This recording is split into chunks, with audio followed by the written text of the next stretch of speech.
Hey trackies, welcome back to another video. Please remember to smash that subscribe button. Smash. I give that energy. First, remember to hit the like button. That's how the video gets to the YouTube algorithm. Share the video if you care. I hope you all care, so share. And yes, please sound off in the comment section below. This one is gonna be red hot, and this one is gonna leave everybody's jaws on the ground, and not the jaws that female wear. I'm talking about this, your jaw is gonna be on the ground when I tell you Eugene Diamond League trials done. We see the performances. We're ready for some circuit running, and circuit running we're gonna get something you see. We're gonna get something you see.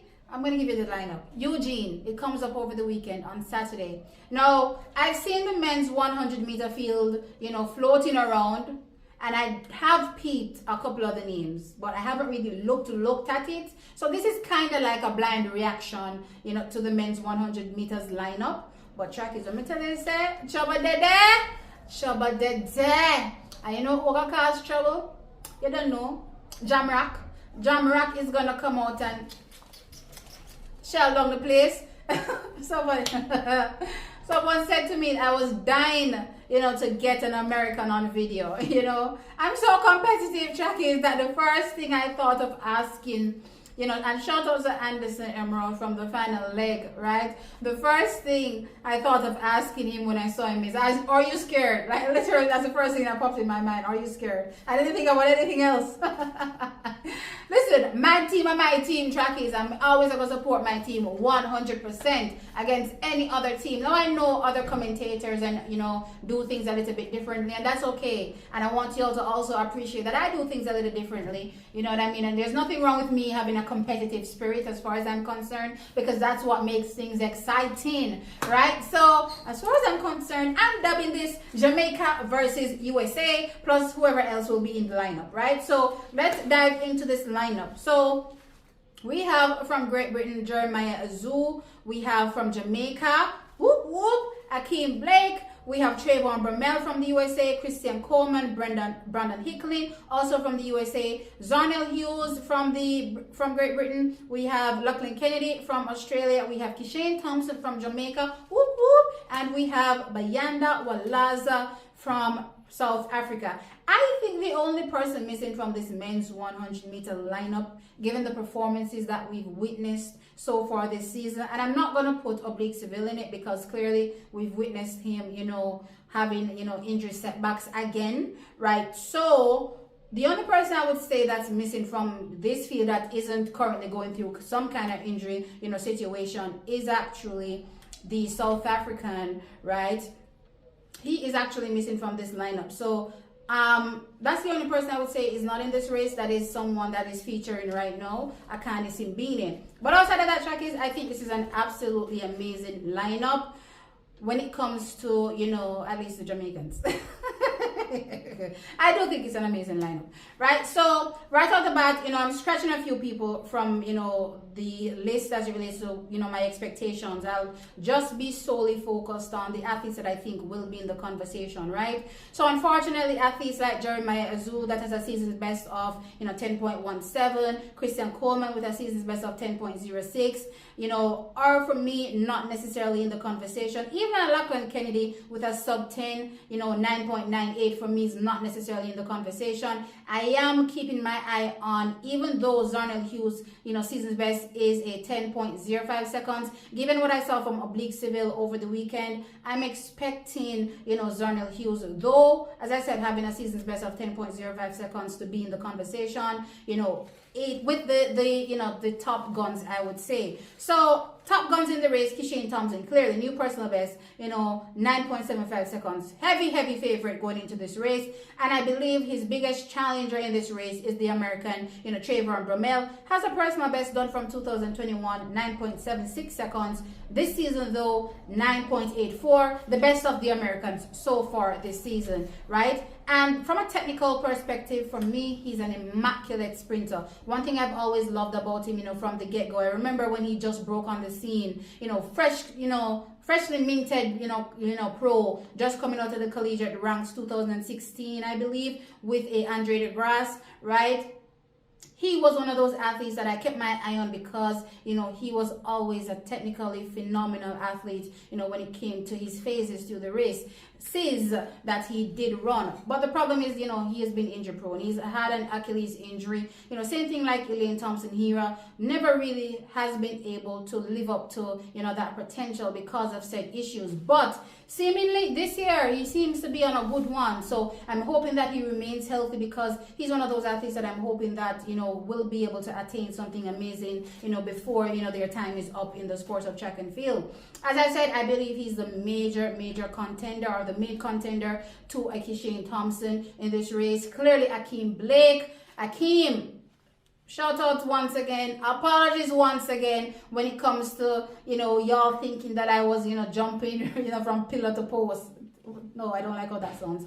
Jumping on, different bandwagons. It's the nature of the game, guys. And I'm not going to not say an athlete looks amazing when he does, right? And I think it's okay to say other athletes also look great, right? So there's nothing wrong for me to highlight a Brian Lavelle, coming through the ranks. He did look amazing. It wasn't his time. Clearly, Akeem Blake, still managed to run a personal best 9.88 seconds, equaling his personal best, to be exact, right? So Akeem Blake, for me, right, is in that you'd say third tier in this race, because I'm actually separating this race into tiers. Yeah, I would say he's in that third tier with a Zarnell Hughes. My big question is, what type of Zarnell Hughes is going to turn up? If it's not the Zarnell Hughes that, is trending in the same direction and Oblique Seville is trending in, then Akeem Blake is a solid third in this race. And I have Zarnell Hughes potentially challenging, for that fourth place position.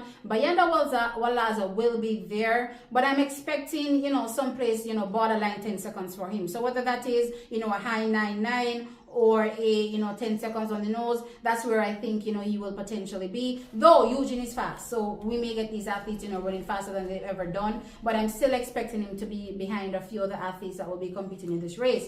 Now Kishane for me, as I said, is heavy favorite. I don't believe Trayvon Bromell will be able to turn him back. Absolutely not.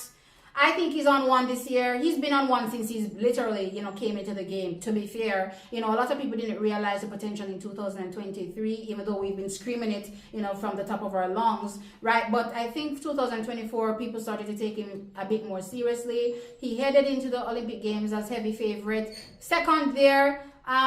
Track is, even though it was second, I definitely thought for his first time, on that stage, it was a, race well run, right? Given the pressure that he faced, in that particular race. And in 2025, I believe we're seeing a leaner and meaner Kishane. He definitely looks leaner to me. I watched him at the National Stadium and I'm like, this man has trimmed a lot. He still looks big, don't get me wrong, but he has definitely trimmed a lot. And I believe he's going into Eugene. Now, Eugene works two ways. You can either get a great wind, or they work three ways. You can either get a great wind, that's legal.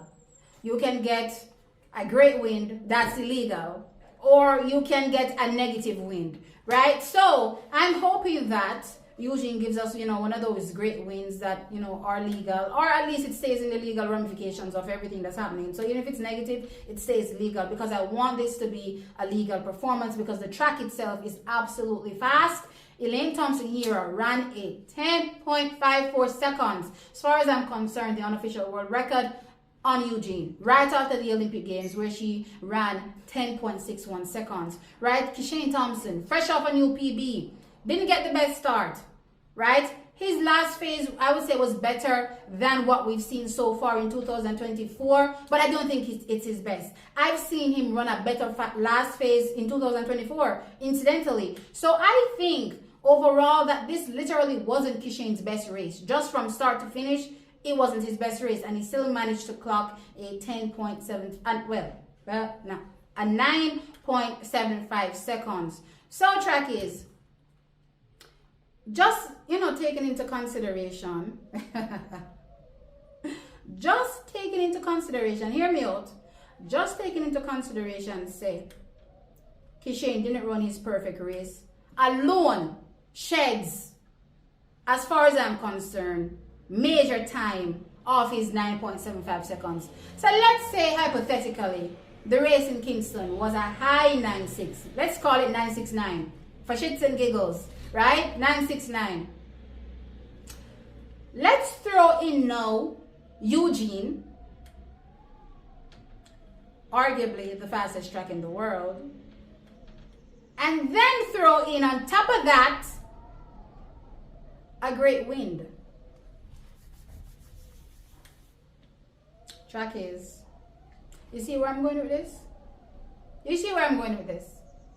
Right now I'm calling it world record on watch. I don't care what nobody wants to say, world record on watch. And y'all can come for me if you don't want in the comment section. I don't give a hoot's school, because the last time I checked, we had a little young collegiate, right, that ran a windy, let's be clear, windy time. And the whole world was talking about American record and watch. And I'm sitting there thinking to myself, I don't really think this young man is going to want American record. I don't realize that the American record is 9.69 seconds. Of course, he ran nowhere close. Nowhere close.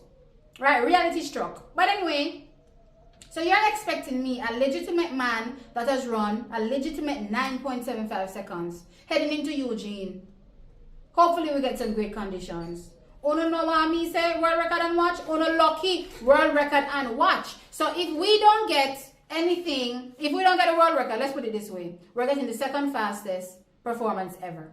The second fastest performance ever, which means that I believe he will overtake a Johan Blake and a Tyson Gay that's tied up 9.69 seconds at the Eugene track. And as I said, if conditions are as perfect as I would love them to be, then yes, I believe that the world record is on watch. Track is, oh my gosh, I never thought, well, that's not true, because since Kishane came on board, I was saying, you know, he's world record quality. But I didn't think that, you know, after watching Usain Bolt, you know, retire, that would be saying so quickly, in my opinion, world record on watch, legitimately at least. I believe wholesomely that the world record is on watch for Kishane Thompson. I believe that we're in for, you know, a great time. And yeah, world, just sit back and wait. Just sit back and wait for the amazingness to come from Kishane Thompson. You heard it here first. World record on watch. Let me know your thoughts, Trackies. Like the video, of course, and subscribe to the channel. I'll catch you in the next one. Bye.